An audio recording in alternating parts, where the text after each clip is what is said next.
ఈరోజు కేంద్ర ప్రభుత్వం ఒక చారిత్రాత్మకమైనటువంటి నిర్ణయాన్ని తీసుకోవడం జరిగింది.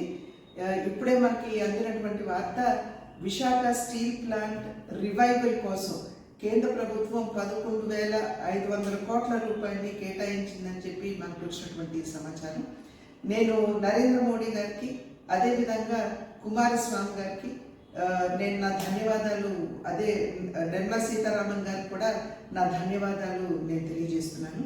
ఒకంత చరిత్రలో కనుక మనం వెళ్ళి చూసినట్లయితే 1966వ సంవత్సరంలో అప్పటి ఆంగ్లో అమెరికన్ కన్సార్షియం ఏదైతే ఉందో, విశాఖపట్నంలో విశాఖపట్నం స్టీల్ ప్లాంట్ని స్థాపించాలి అని చెప్పి వారు చెప్పినప్పుడు అప్పటి ప్రధానిగా ఉన్నటువంటి ఇందిరాగాంధీ గారు దీనికి ఒప్పుకోలేదు. 1966వ సంవత్సరంలో అప్పటి ఆంగ్లో అమెరికన్ కన్సార్షియం ఏదైతే ఉందో, విశాఖపట్నంలో స్టీల్ ప్లాంట్ని స్థాపించాలి అని చెప్పినప్పుడు అప్పటి ప్రధానిగా ఉన్నటువంటి శ్రీమతి ఇందిరాగాంధీ గారు దీనికి ఒప్పుకోలేదు.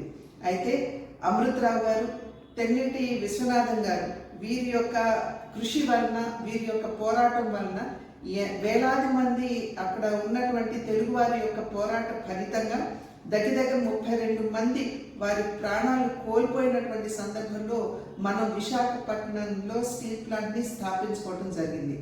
ఇవాళ చూసినట్లయితే దగ్గర 64 గ్రామాలు, వారి గ్రామాలని విశాఖపట్నం స్టీల్ ప్లాంట్ స్థాపనకి వారు అందించినటువంటి ఘన చరిత్ర మన విశాఖపట్నంలోని స్టీల్ ప్లాంట్కి ఉంది.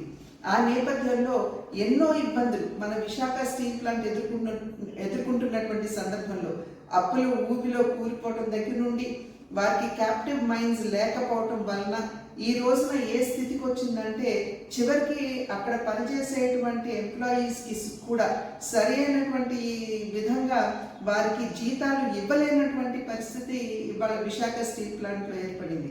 చాలా మంది కార్మికులు మా దగ్గరికి వచ్చి ఒక నెల 35% ఇచ్చారని, ఒక నెల 60% ఇచ్చారని చెబుతూ సంపూర్ణంగా వారికి జీతాలు అందడం లేదు, మా కుటుంబాలు ఏ విధంగా చివరి వెళ్ళాలి అని చెప్పి అనేక సందర్భాల్లో వారు ఆందోళన చెందడం జరిగింది. ఎప్పుడైతే ఈ విషయాలన్నీ మా దృష్టికి వచ్చాయో, ఎప్పటికప్పుడు మేము ఈ విషయాలన్నీ లేఖల మాధ్యమంగా నరేంద్ర మోడీ గారి దృష్టికి, అదేవిధంగా డెలిగేషన్ని తీసుకుని వెళ్తూ అక్కడ ఉన్నటువంటి పనిచేసేటువంటి కార్మికుల్ని సైతం డెలిగేషన్గా తీసుకుని కుమారస్వామి గారి దగ్గరికి, నిర్మలా సీతారామన్ గారి దగ్గరికి, పీయూష్ గోయల్ గారి దగ్గరికి కూడా తీసుకుని వెళ్ళి అనేక సందర్భాల్లో వీరి ఎదుర్కొనేటువంటి ఇబ్బందులు ఇవన్నీ కూడా, అదేవిధంగా విశాఖపట్నం స్టీల్ ప్లాంట్కి సంబంధించినటువంటి సమస్యలు కూడా వారందరి దృష్టికి తీసుకువెళ్ళడం జరిగింది. కుమారస్వామి గారు మాతో ఖచ్చితంగా చెప్పారు, డిస్ఇన్వెస్ట్మెంట్ అంటే ప్రైవేటీకరణ ఖచ్చితంగా జరగదు, మేము ఆర్థిక ప్యాకేజీని ఇచ్చి విశాఖపట్నంలో ఉన్నటువంటి స్టీల్ ప్లాంట్ని ఆదుకోవడానికి మేము సన్నద్ధమవుతున్నామని చెప్పి అనేక సందర్భాల్లో మాకు వారు ధైర్యాన్ని ఇచ్చినటువంటి నేపథ్యం. ఇవాళ ఏదైతే భారతీయ జనతా పార్టీ ప్రతి కార్యకర్త ఆశించారో, అదేవిధంగా మేము అనేక సందర్భాల్లో డెలిగేషన్ తీసుకువెళ్ళినటువంటి సందర్భంలో ఇవాళ ఆ కృషి అంతా కూడా ఫలించి ఇవాళ కేంద్ర ప్రభుత్వం 11,500 కోట్ల రూపాయలు ఇవాళ విశాఖపట్నంలోని స్టీల్ ప్లాంట్కి ఆర్థిక ప్యాకేజీని అందించడం జరిగింది. భారతీయ జనతా పార్టీ ఎప్పుడు కూడా RINL యొక్క అభివృద్ధికి కట్టుబడి ఉన్నది. ఇంతకు ముందు కూడా ఆర్థిక పరమైనటువంటి ఇబ్బందులు వచ్చినప్పుడు అటల్ బిహారీ వాజ్పేయి గారు ప్రధానిగా ఉన్నప్పుడు అప్పుడు కూడా వారు ఇదే రకంగా ఆర్థిక ప్యాకేజీని ఇచ్చి అప్పట్లో విశాఖ స్టీల్ ప్లాంట్ని ఆదుకోవడం జరిగింది.